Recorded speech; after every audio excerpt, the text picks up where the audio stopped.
पहले पहले लोग गुरु कैसे बनाते थे? तपस्या करता हो, बहुत भजनानंदी हो, एकदम पकड़ साधु हो। पर आजकल जितने गुरु जी नेम नेम वाले हो, बढ़िया पब्लिसिटी हो, उनकी बड़े बड़े आश्रम हो, बड़ी बड़ी गाड़ियां हो, उन्हें देख करके लोग गुरु बनाते हैं। कई बार लोग कहते हैं हम गुरु ढूंढ रहे, मिल नहीं रहे।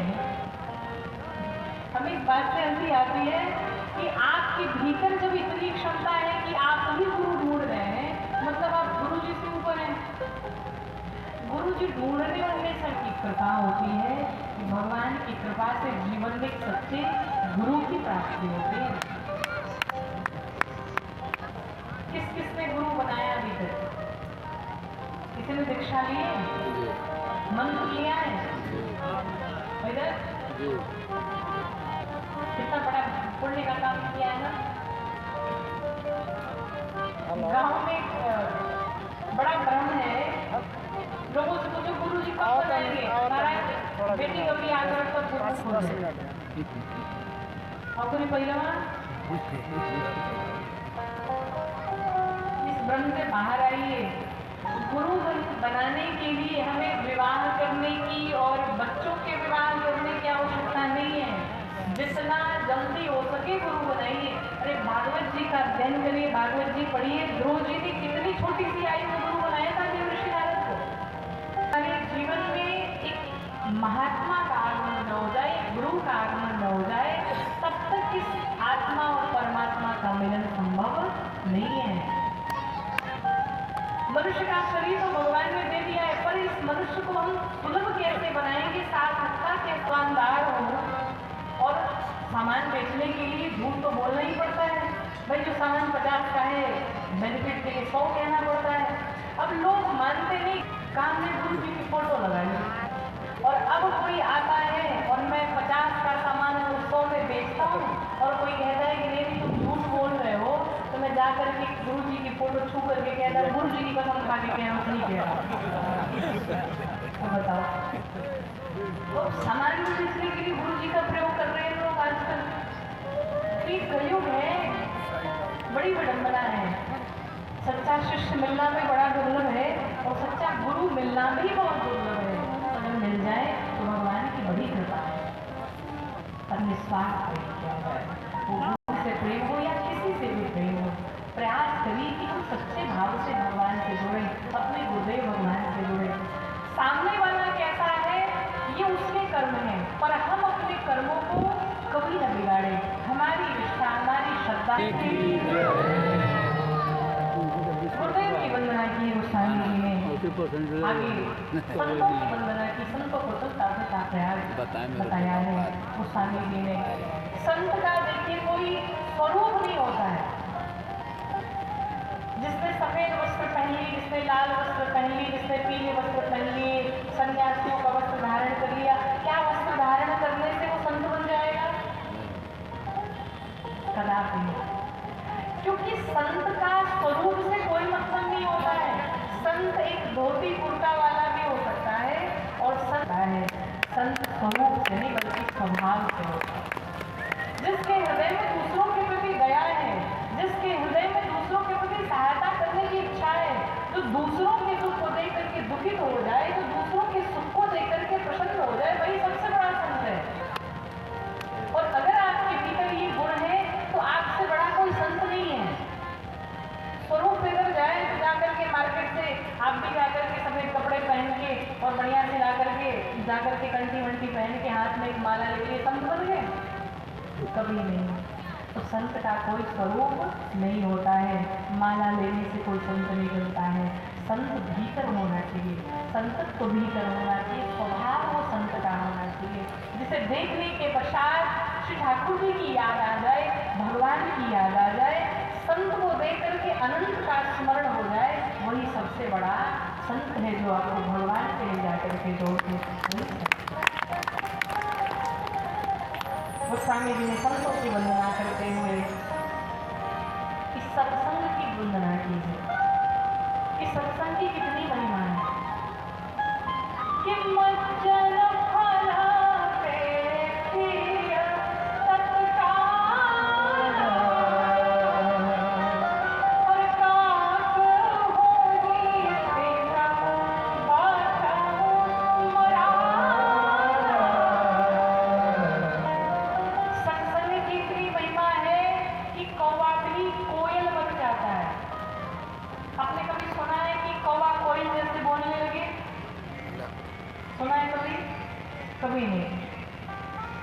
छत के ऊपर कौवा अगर बैठ जाए तो ईंट लेकर के लोग मारने दौड़ते हैं।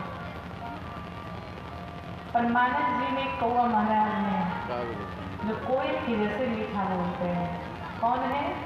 काकभूषुंडी जी महाराज। मधुर वचन बोले सब कागा। काकभूषुंडी जी महाराज कहते हैं कि मेरी वाणी तो कर्कशी है, मैं अच्छा नहीं बोलता, लेकिन जब से मैं राम कथा कहने लगा, जब से मैं भगवान का भजन करने लगा, सत्संग करने लगा, तब से मेरी वाणी भी कोयल के जैसे हो गई। ये सत्संग का प्रभाव है। सत्संग में हम हमेशा कहते हैं कि आप बड़े को लेकर के आए ना आए, पर छोटे छोटे बच्चों को कथाओं में अवश्य लेकर के आए। उन्हें कथा की बहुत आवश्यकता है। क्यों? ये बात हम नहीं कह रहे, ये बात गोस्वामी जी लिख रहे हैं। बिनु सत्संग विवेक न होई। बिना सत्संग के विवेक होने वाला नहीं। आप अपने बच्चों को बड़े बड़े स्कूल में पढ़ा लीजिए, कॉलेज में पढ़वा लीजिए, यूनिवर्सिटी में पढ़ा लीजिए, लेकिन ज्ञान मिल जाएगा, विवेक नहीं मिलेगा। विवेक तो इस कथा से ही मिलना है। हमें ज्ञान हो जाएगा, पर उस ज्ञान का प्रयोग कहाँ करना है, ये हमें कथा बताती है, ये हमें कथा सिखाती है। इसलिए बच्चों को कथाओं से अवश्य जोड़े। कथा न भी हो तो घर में जो बड़े बुजुर्ग हो, बच्चों को बिठा करके वेद पुराण की कथाएं सुनाया करिए। पर कहाँ से कथा सुनाएंगे, कहाँ से सत्संग सुनाएंगे? आजकल फोन से फुर्सत मिले तब तो। दादाजी भी बैठ के बढ़िया रील चलाए जा रहे हैं कि बड़े बुजुर्ग घर में जो पोते होते हैं, बच्चे होते हैं, उनको साथ में लेकर के बिठा करके उन्हें कहानियां सुनाया करते थे, राम जी की कहानियां सुनाते थे, कृष्ण कौन में बताया करते थे। पर आजकल जो मोबाइल आ गया महाराज, लोग कहते हैं हमारे पास टाइम ही नहीं है, और बैठे बैठे रील किसकाते घंटों बीत जाते हैं और कहते टाइम ही नहीं है। बच्चों को समय दीजिए। बचपन से ही जब आप उन्हें भगवान से जोड़ेंगे, सत्संग से जोड़ेंगे, तो बच्चा आपका देश नहीं विदेश में भी रहे महाराज, कहीं भी रहे, उसके भीतर अगर संस्कार है तो वो कभी कुछ गलत नहीं कर सकता, कभी भी नहीं कर सकता। ये विश्वास। तो सत्संग की महिमा का वर्णन करते हैं गोस्वामी जी, और सबकी वंदना करते हुए दुष्टों की भी वंदना की। अब किसी ने कहा महाराज दुष्टों की वंदना क्यों की? पहला कारण, दुष्टों से सभी सावधान और दुष्टों से सभी बच के रहना चाहते हैं। जो बहुत झगड़ालू होते हैं ना, लोग कहते हैं इसके मुंह कौन लगेगा, भैया शांति से रहने तो छोड़ दो। तो गोस्वामी जी ने सोचा मैं इतना बड़ा ग्रंथ लिख रहा हूँ, संसार का कल्याण होने जा रहा है, इसलिए इनकी भी वंदना करो। और गोस्वामी जी ने पहले लिख दिया श्री राम मय सब जग जानी कर्म प्रणाम जोरी जुग। पूरे संसार में भगवान श्री राम का दर्शन करता हूँ, अगर हर प्राणी में मेरे राम समाये हुए हैं तो किसी के भीतर कोई दोष हो ही नहीं सकता। बोलो भक्तवत्सल भगवान की जय।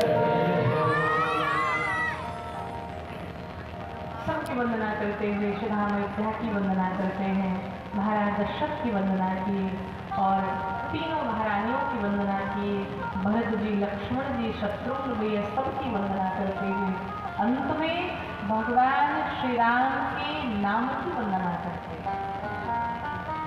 कहते हैं कि कहो कहाँ लगे नाम बड़ाई, रामन सकरी नाम गुण गाई। भगवान से बड़ा भगवान का नाम होता है, राम से बड़ा राम का नाम। परिवार में छुपा है। इस कलिकाल में कोई साधन नहीं भगवान को पाने का, एक ही साधन है और वो है नाम जप, वो है नाम संकीर्तन। भगवान का जितना हो सके नाम लीजिए। और श्लोक लोगों तरह एक बार श्री रामानंदाचार्य स्वामी जी जब वो बालपन में थे, जो श्री रामानंद संप्रदाय के आचार्य हैं, तो वो जब अपने बालपन अवस्था में थे, छोटे से बालक थे, तो गांव में ऐसे ही कई कथा हो रही थी।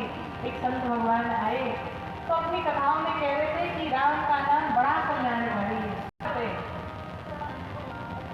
तो आचार्य जी अपने घर पे आए और उन्होंने अपने माता पिता से पूछा, क्या ये बताइए, वो महाराज जी कह रहे थे कि राम का नाम हमें सब कुछ प्रदान करता है, क्या राम का नाम खाने को देगा? मेरा ये प्रश्न है, क्या राम का नाम खाने को देगा?